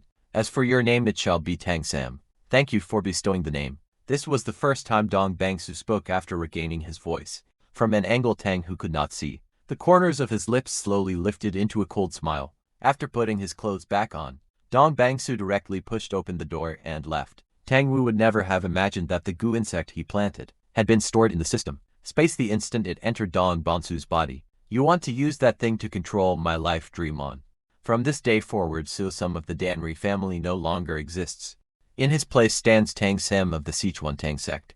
This is the starting point of my entry into the martial world. After traveling day and night without pause, Dong Bonsu finally reached the end of the journey with a grand procession. I didn't expect we'd arrive even earlier than planned. Now dressed in new clothes, Dong Bonsu looked at the scene before him. This was Anhui, dominated and ruled by the Namgang family, and deep in the mountains near Anhui, the silent night was suddenly torn apart by a shadow that appeared out of nowhere. A black-clothed man on the ceiling drew the long sword from his back. The woman below sensed something strange and let out a terrified scream. The gray-haired man pressing on top of her reacted instantly, barely avoiding the ambush and grabbing the clothes from the floor in the same motion. In the span of a lightning flash, he put on his clothes and steadied himself. Yet instead of looking first at the assassin, the gray-haired man glared at his own soiled clothes and cursed coldly. You bastard, these clothes were expensive. Speak, who exactly are you? The man in black stared at him in silence. Then he activated a martial technique, and black chi coiled around the sword blade. The next second, the man in black thrust his sword straight at the gray-haired man. Since you won't speak, then I'll beat it out of you. As the words fell, the attacks of the two men collided head-on. At the same time, the gray-haired man also gauged the other's weight. What the hell, this weak and you still dared come assassinate me? He immediately drew another longsword as well, and brought down a heavy slash with it. The man in black dodged swiftly and immediately retreated. You think you can come and still run away? Stay right here. The next second, the gray-haired man unleashed a dense rain of sword light straight at the man in black. The black-clothed man still did not panic. The black chi wrapping his blade grew even stronger. And at that moment, the gray-haired man finally saw through his style. Under the black kai's shroud, the black sword of the man in black moved like a ghostly specter, instantly dispersing all the sword light. The gray-haired man's gaze sank as he fully confirmed it. In like killing sword. So it really is you, Mad Cloud. It's been 10 years, hasn't it? -1 years and 220 days. The gray-haired man burst into laughter on the spot. You're still the same, Mad Cloud.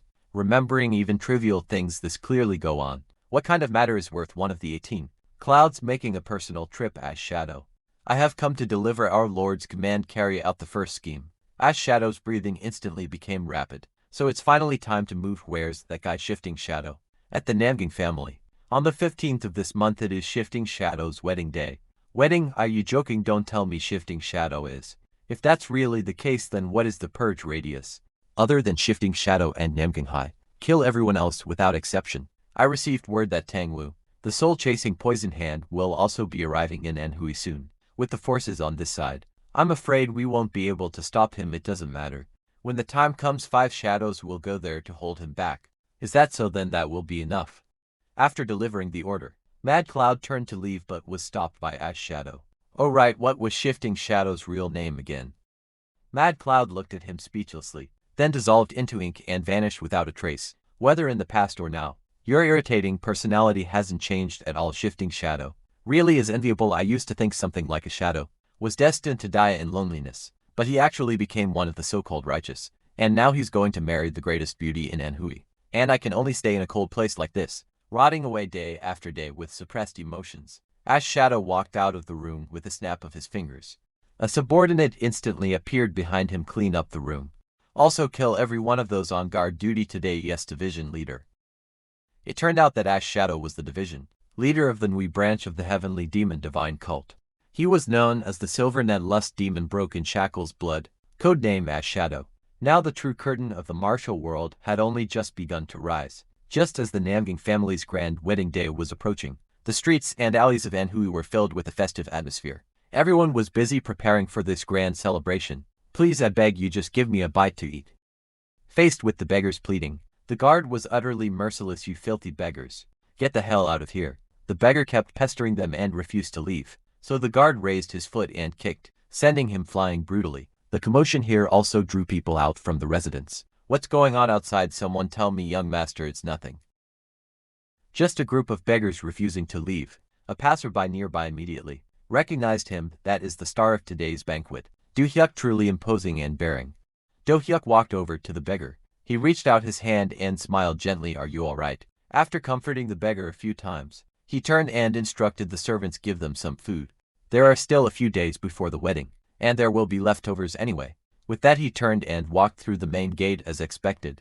Just like the rumors say, Do Hyuk is not only powerful in martial arts, but also upright as a person. No wonder the young lady of the Namgang family likes him. I heard he roamed the Jianghu alone, and in the end even the yin-yang twin demons were defeated by him. Who would have thought that a young wandering swordsman could defeat devilish figures who had run rampant through the martial world for decades? And in the end he even became the Namgang family's future son-in-law. There are even rumors that he has mastered the ultimate art of the Thunderblade Emperor from 300 years ago. There are even rumors that he has mastered the ultimate art of the Thunderblade Emperor from 300 years ago. As he was speaking, the passerby next to him suddenly bumped into him and he immediately flared up. Which bastard was that? Don't you watch where you're going?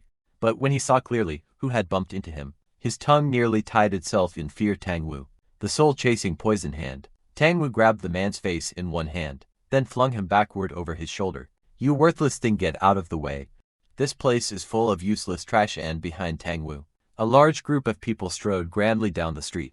At this moment Du Hyuk was inside entertaining guests, but the commotion outside once again drew away his attention. Everybody, get your asses out here. I came all this way and no one came out to receive me at this time. Do Hyuk had also already come out. Hero Tang, please calm your anger. I am Du Hyuk. Oh, so you're the one who invited me here.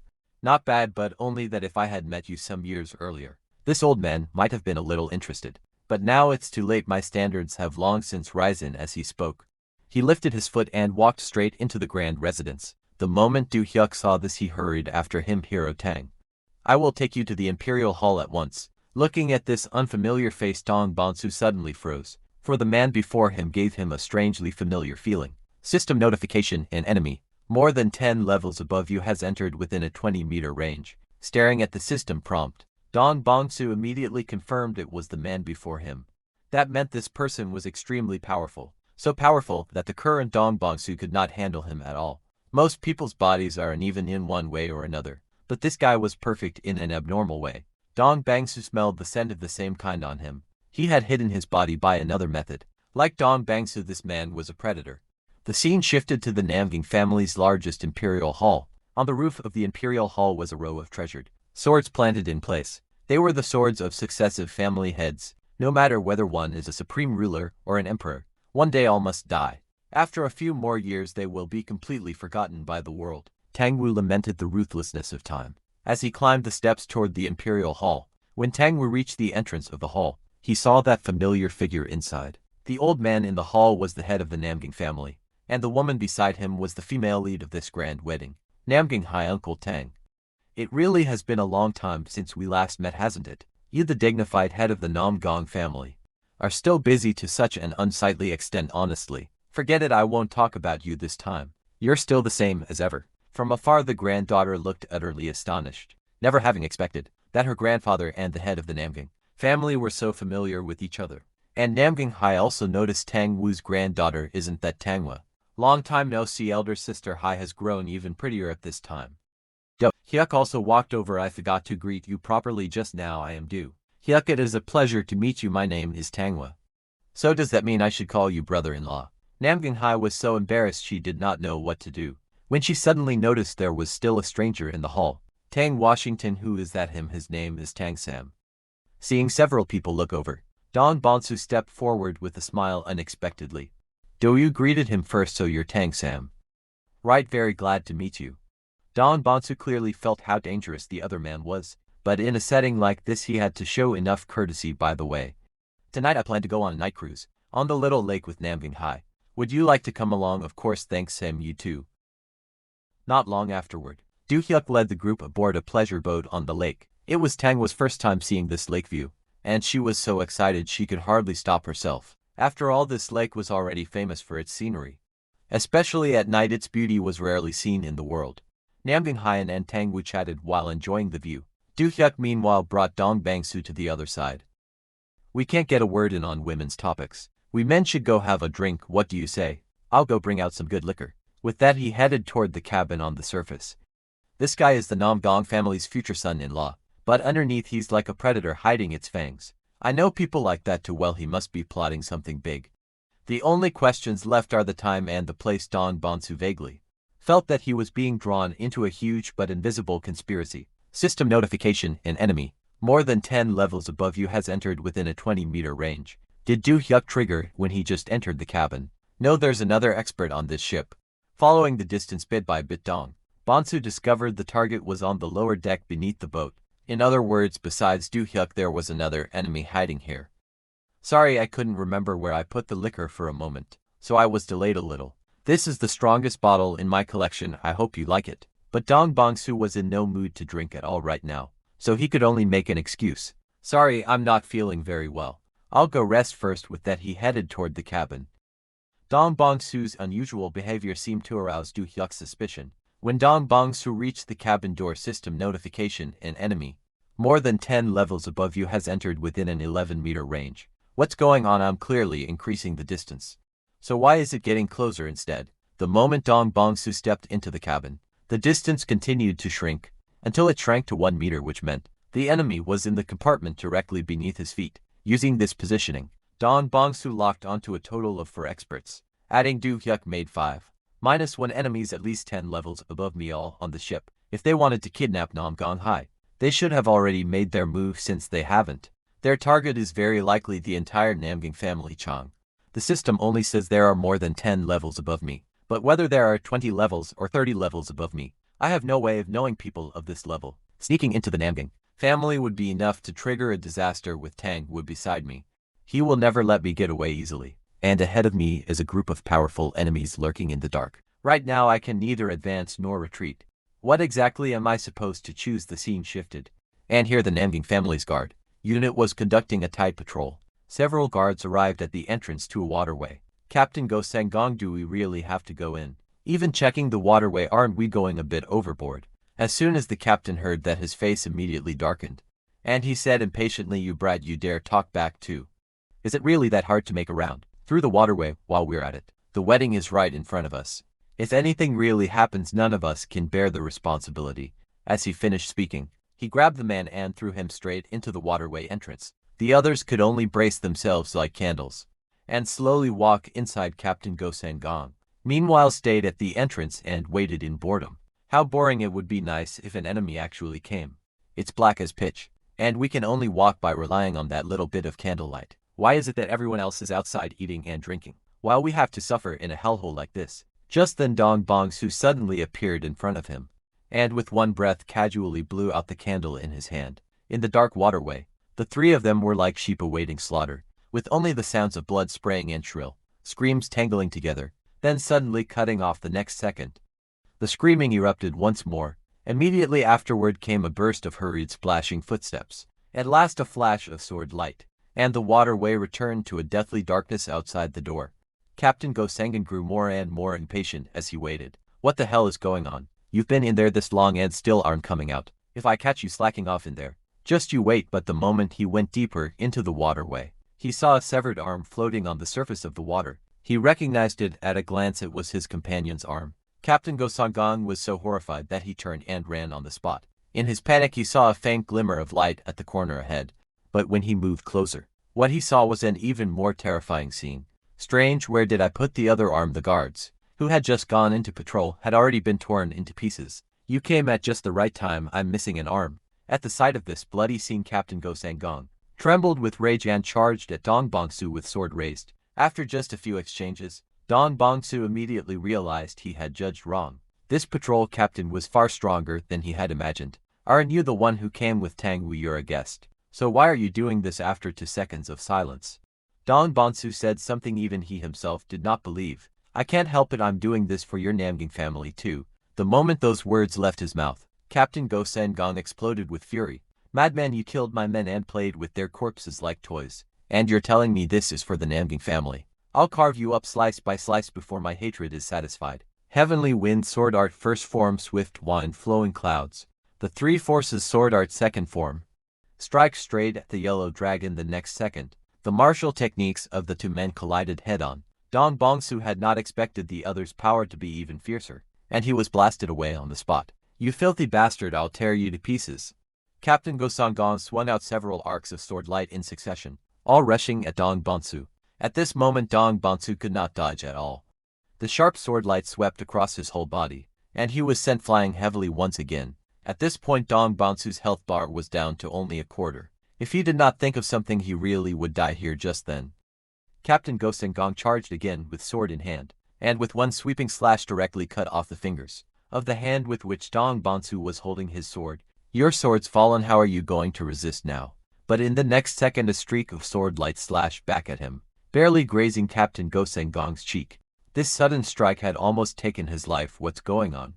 The sword already left your hand. So what kind of evil trick was that sword like just now? At this moment, Dong Bong-su's right hand was once again gripping the longsword, but in the instant he closed in, the longsword had already switched to his left hand.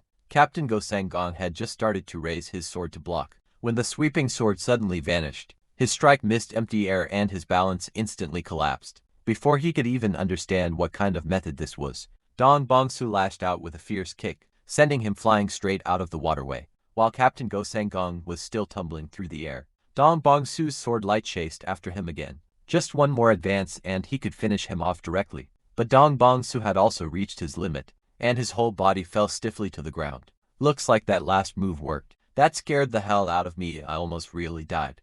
Dong Bong-su struggled to prop himself up. There were too many wounds, and his health bar was almost completely empty. The only good news was that his experience bar was nearly full. I can only use that method now. Gritting his teeth, he raised his sword and charged forward again. You're injured this badly and you still dare keep forcing yourself.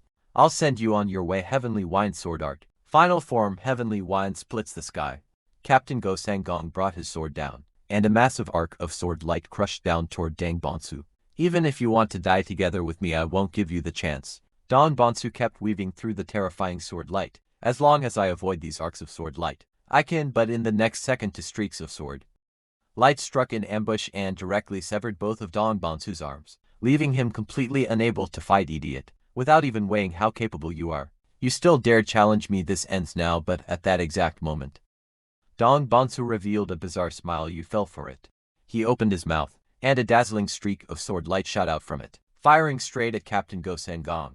This sudden attack was impossible to dodge, and it pierced straight through his head. The level up notification sounded, and a huge burst of light exploded from Dong Bong-su's body, instantly illuminating the entire area. Everyone deep within, and we saw that strange pillar of light. Who the hell caused that thing? After Dong Bong-su placed the final arm in position, His perfect artwork in the waterway was finally complete. Meanwhile, a brutal tragedy was unfolding in the Danri family. Countless black-clothed figures stormed in, leaving not a single living thing alive. Danri Qianwu stared blankly at this living hell, and the will supporting him collapsed with a crash as despair instantly swallowed him. At that moment, a black shadow killed its way to his front. That man was the leader of this raid, Mad Cloud. What exactly did our Danri family do wrong? Why are you doing this? Before he could finish speaking, Mad Cloud slashed down with his sword, directly chopping off half his head. Being weak is your crime. Send word to Ash Shadow. The Danri family has been exterminated and the plan may begin. Very soon the messenger arrived at Ash Shadow's side. Looks like Bad Cloud's side has already wrapped up. That brat really doesn't know how to enjoy himself still. That beam of light at the Namgang family just now. What exactly was that? Shifting Shadow shouldn't use such a flashy method to send a message. Could it be that the Namgang family has discovered the plan? Thinking this, Ash Shadow immediately gave the order to seal off all routes leading to Enwi at once. The first scheme had begun. Meanwhile, the Namgang family also discovered what Dong Bongsu had left in the waterway. Written on the wall in blood were the words, "When the moon is full, the emperor falls, an outsider shall take the throne." Even the head of the Namgang family was alarmed by this bloody scene. Family head, what kind of madman could have done something like this? Who did it is not important, but one thing is very clear. The Namgang family has been targeted. With the wedding date so close, for something like this to happen is truly troublesome. Immediately send more men and investigate all suspicious individuals. After saying that the family had left that bloody place alone, Emperor most likely refers to the Namgang family. Full moon refers to the wedding on the full moon day. Then who exactly is this outsider? Whoever you are, I will drag you out. The scene shifted back to the Namgang family's imperial hall. At this moment, the upper ranks inside the hall were holding an emergency meeting. I said long ago that this was definitely a frame-up, just because of that line of blood writing on the wall. You're going to suspect Du Hyuk. He is about to become the Namgang family's son-in-law. If word of this gets out, the whole world will laugh the Namgang family to death. Hall Master Zhang, your words are biased. What we should be focusing on now are the words left behind by the intruder. Anyone who sees outsider will think of Du Hyuk. The fact that the other party could sneak in, openly kill the patrol guards, and even deliberately leave behind such an obvious indication, shows that he was not here to scout at all. All of you saw that pillar of light last night, did you not? Why do you think he would send such a flamboyant signal and then vanish like a ghost? And because of words left by some unknown person, you want to arrest our future son-in-law. If it turns out in the end to be a false accusation, will the Namgang family have any face left at all? The two argued more and more fiercely, and the pressure inside the hall grew heavier and heavier. You both make valid points. That is why the family head has already sent out the Celestial Thunder Unit Leader and the Heavenly Wind Unit Leader to investigate. If someone truly intends to strike at the Namgang family on the full moon day, then signs of it should already be beginning to show. Just then a man rushed hurriedly into the hall. The one who had arrived was Namgang Ho, the Celestial Thunder Unit Leader who had gone out to investigate. Family head, urgent report. The Celestial Thunder Unit sent out to investigate has been completely annihilated. The hall instantly exploded in uproar. How is that possible? They had clearly agreed to return within the time it takes one incense stick to burn. Yet not a single one came back. Why do you think this happened to them? Namgang, who fell silent for a long while. In the end he voiced a guess so absurd that even he himself found it hard to believe. The Namgang family seemed to have been surrounded. The moment those words were spoken, everyone found it even harder to accept. Could it be the 18 Yankee River water forts who control the waterways? But we already have an agreement with them not to violate each other by water. So what you mean is the routes leading inland have been sealed off. But within Anhui, what force could possibly surround the Namgang family? That guess is far too ridiculous. No, you've missed one.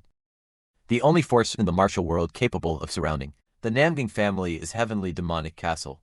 Time moved to the next day, and Dong Bongsu began his own cultivation after repeated attempts. He finally condensed the true chi within his body, not the kind from system skills. At that moment he felt a strange power, as though a stream of energy were slowly flowing through his body. In his mind, the desperate battle from last night replayed over and over. That was the will forced out at the edge of life and death, and also the moment he had seen through the other man's moves. Every attack the other had directed at Dong Bongsu replayed again and again in his mind, and he broke down and swallowed all the experience of that night. If at that time he had used the first form of the Heavenly Wind Sword Art, I would definitely have died then. From a certain point of view, martial arts were even more like cheating than game skills. As long as you could control the path of true chi through the major acupoints, release it instantly in battle, then use your technique to forge true chi into a blade. with one swing of the sword. That power could directly devour the enemy. He rehearsed it again and again in his mind, and Dongbonsu finally no longer had to rely on the inventory space divine art, but instead used his own strength to recreate the victory of that night. I succeeded. Tang Wu's modified method really is incredible. Just reviewing the battle is enough to produce this kind of insight, although the acupoints are temporary. As long as I remember them in my body and train them into instinct, it won't be long before I truly master martial arts. At this moment Dongbonsu's level rose to level 13, unlocking his first-class advancement mission. First advancement mission Ronin.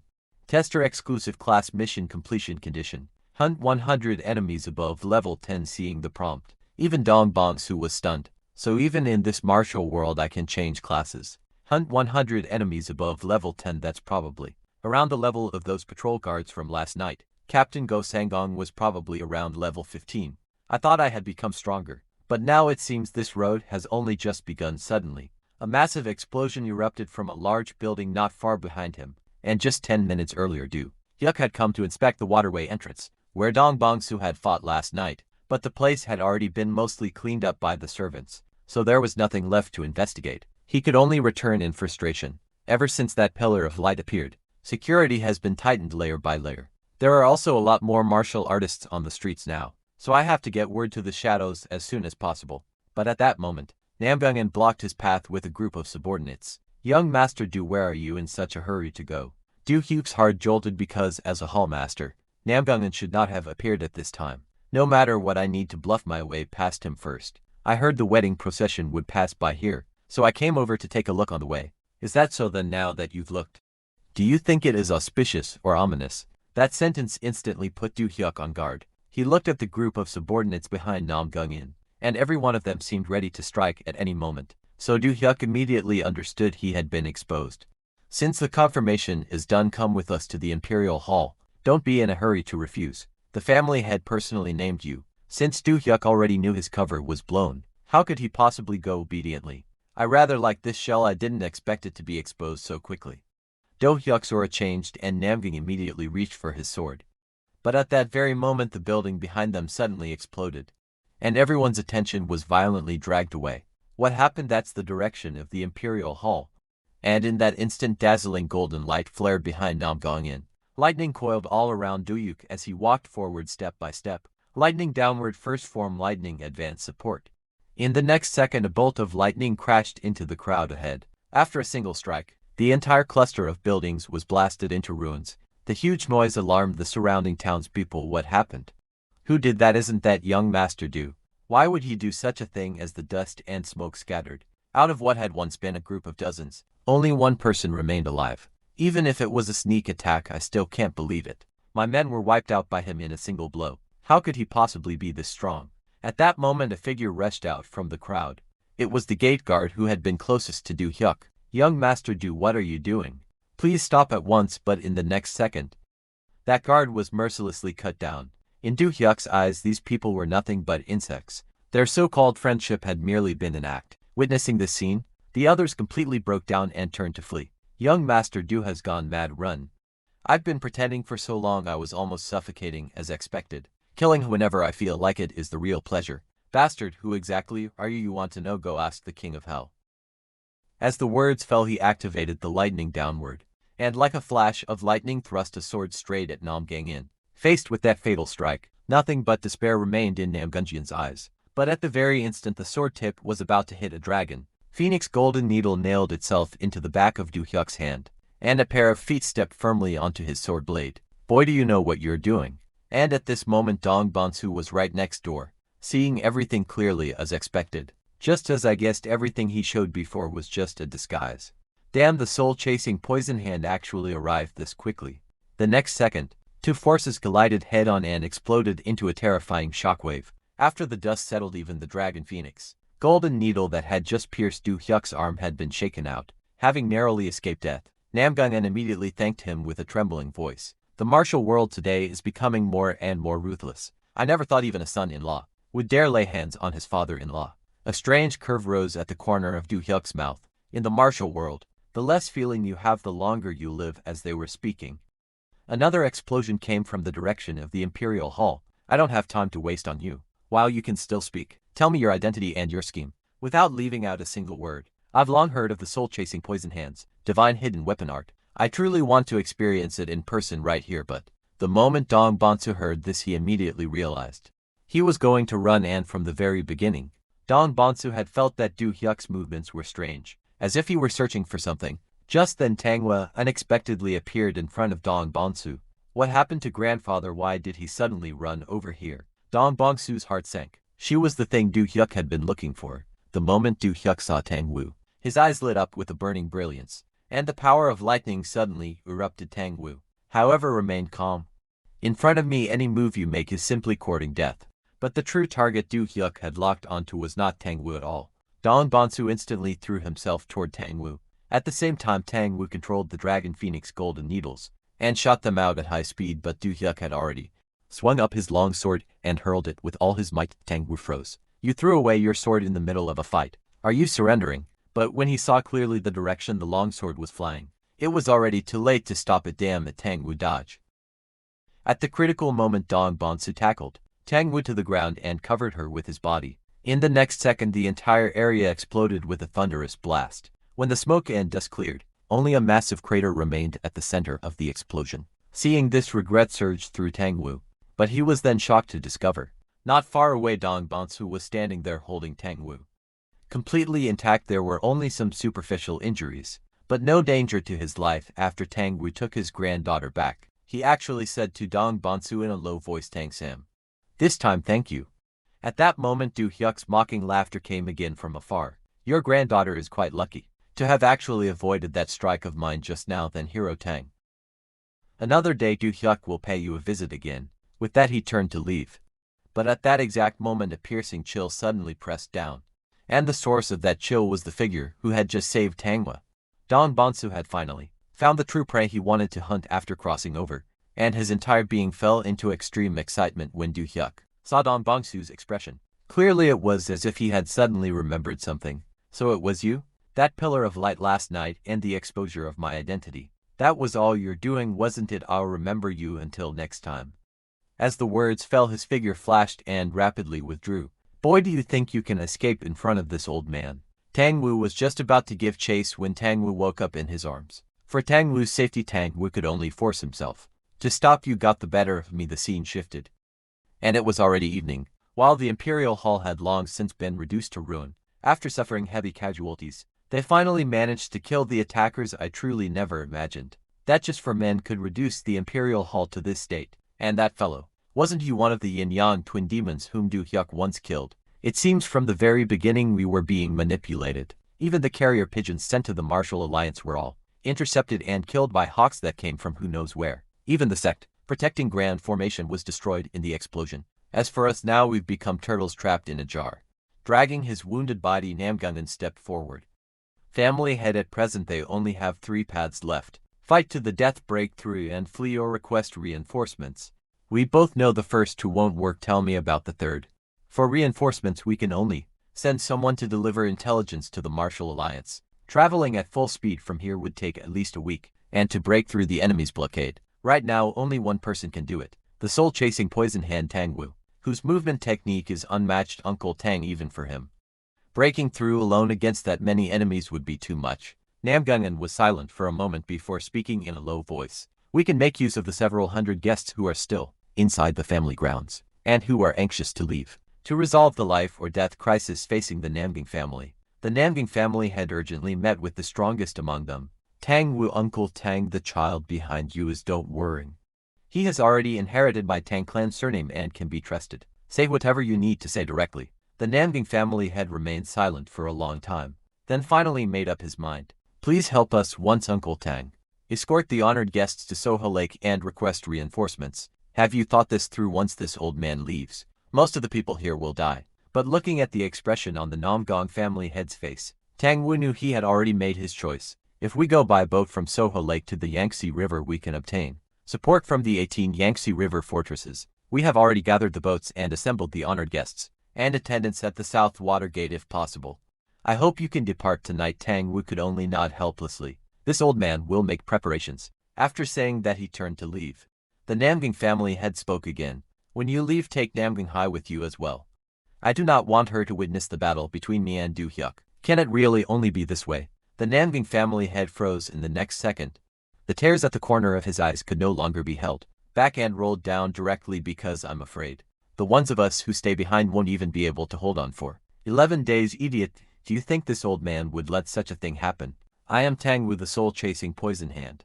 Hold the line for this old man. Even if you have to stake your lives on it, you must endure. This old man will return with reinforcements. With that, he pushed open the door and walked out, preparing to depart. At the side, Dong Bongsu watched all of this. Clearly the scene shifted, and Dong Bongsu came alone to the riverside. He had indeed saved Manhwa, but he had not expected that he would directly overhear the Namgang family's plan, but their plan had too many uncertain factors. More troublesome still, Manhwa kept sticking close to Dong Bongsu. She looked utterly irritated by the current situation. What exactly is grandfather doing? Why do I have to stay with this blockhead the whole time? But when she looked at Dong Bongsu's silent back, she blushed unconsciously. She walked to Dong Bongsu's side and spoke in a low voice. Thank you for saving me today. Don't misunderstand, I just feel that if I don't say it now, I may never get another chance. But when Dong Bongsu saw the expression on Tangwa's face, an indescribable unease rose in his heart. At this moment, elsewhere, as Shadow stood at a height gazing from afar at the Namgang family opposite him. A figure slowly approached from behind him. Shifting Shadow. You finally come. No, should I be calling you Doyun now? Explain it clearly. How did things end up like this? As Shadow. From your tone it sounds as though I've already lost. Isn't that the case? All four Shadow guards died in battle. And more importantly, the fact that you're showing yourself now means the first plan has already failed. You're wrong. The core of the first plan was for me to become a hero of the Righteous Alliance. Even if Shifting Shadow is standing here, that doesn't mean I still can't become a hero. As the words fell, Shifting Shadow's body suddenly began to mutate, his skin writhing and surging in a bizarre rhythm. The next second, Shifting Shadow directly transformed into Namgang Hai's appearance. With how I look now, I won't even need to do anything. I will naturally become the heir of the Namgang family. When As Shadow saw this, his pupils contracted. Then he burst into laughter. Among everyone he knows, you really are the most twisted one. Now this is perfect. The situation has been completely rewritten. Speaking of which, Namgang Hai, known as the greatest beauty in Anhu, really is beautiful. Even knowing you're a man still makes my heart stir. Shifting Shadow's expression instantly turned cold. Do you want to die? Don't be angry whether you're male or female. What difference does it make? In the next second, the auras of both men erupted at once, as if even the air had been bent under the pressure. Just as Shifting Shadow was about to make a move, a large bird happened to sweep across the sky above. Looking carefully, there was even a letter tied to its leg. This is a message from Water Shadow. There was only one word in the letter: float. Looks like the ships have already set sail. Then I should move to. What do you plan to do? I'll follow that hawk and go take a look at Water Shadow's side. Why the Namgang family side is obviously more interesting. No, I found something even more interesting. You mean the soul-chasing poison hand? Be careful not to overturn your card. Wait, don't tell me it's that flash from last night. You found it. Tell me, who exactly was it? Sorry. There's no way I'm sharing this delicacy with you. As Shadow wanted to stop him, but it was already too late. Shifting Shadow vanished from before his eyes just like that. At the same time, the fleet led by Tang Wu set sail in mighty procession. Dong Bongsu and Tang Wu were also following at Tang Wu's side, but all their movements were seen clearly by sentries hidden in the shadows. After putting away his spyglass, the man immediately turned around and hurried back to the main camp to report. Boss, I've confirmed it is that, so then let them hoist sail and depart. This person was none other than the commander of the 18 Yangtze River strongholds, and on the ship, facing this route that could erupt into danger at any moment, Dang Dangsu began to analyze calmly. Even if Tang Wu was a peerless master, bringing along the two burdens, Tang Wu and Namgang Hai, would make it difficult to escape and skate through layers of encirclement. If things reached a dead end, and one of Tangwa, Namgang Hai, and Dong Bongsu had to be abandoned, the one abandoned would definitely be Dong Bongsu, so he had to prepare in advance for the worst outcome. But strangely, after the fleet had sailed for so long, they had not encountered a single enemy. It's too quiet. The enemy has the ability to surround the Namgang family, so by all logic, this water route should also be under military blockade. Just in case, passed down the order to slow down as much as possible. Just as everyone was tense and on full alert, one crewman pointed ahead and shouted hoarsely, "There's light up ahead." In the depths of the mist, a row of glaring firelights suddenly lit up. When everyone saw clearly the symbol on the other side sails, they all rushed onto the deck and shouted excitedly, "Reinforcements are here, we are saved." They must have received the Namgang family's call for help, but that symbol in fact represented the 18 Yangtze River strongholds. Are they really here to help us, but why deploy so many ships? It looks more like they're here to block our path. First, the entire journey had been abnormally quiet, without a single enemy in sight, and now dozens of ships had suddenly appeared to seal off the route ahead. Put those 2 points together, and Tang Wu instantly realized these were not reinforcements but an encirclement to slaughter them. Turn around immediately and get out of here at once, everyone. Listen to me, they are the enemy. Turn around now, but by this point it was already too late. The chief stronghold master on the opposite side stood at the bow, with rows of archers behind him, and he spoke coldly. Loose arrows. The next second a rain of arrows poured down. Everyone was stunned on the spot. Under the dense barrage of flaming arrows, there was nowhere to hide on the deck, and people fell one after another. As for the ship Dong Bangsu was on, fortunately Tang Wu was there to hold the line, blocking every incoming arrow. But when Dong Bangsu looked at this hellish scene, not only was he not afraid, his eyes instead grew brighter and more excited. Tang Wu roared sharply, "Anyone still alive, wake up, turn the ships around at once." But when he turned his head back, his expression changed drastically. Not at some unknown time, the waterway behind them had also been sealed off by the ships of heavenly, demonic castle. They had been completely surrounded. "Grandfather, there are enemies both in front and behind us. What do we do?" Tang Wu gritted his teeth and could only order the sailors to steer toward the shore at the side. But before the ship could even touch land, an enemy vessel slammed violently into it. A figure leapt high into the air and with one staff strike smashed several people aboard into bloody paste on the spot. He landed and stood up, giving an order with a smile. "Kill everyone here." The next second a one-sided massacre began. Watching this from a distance, Tang Wu felt as if his chest were being crushed, and a deep helplessness surged out. Damn it, is this as far as we can go? As if making an extremely difficult decision, Tang Wu slowly walked toward Namgang. In the next second, a silver needle pierced precisely into the side of her neck, and Namgang immediately fainted.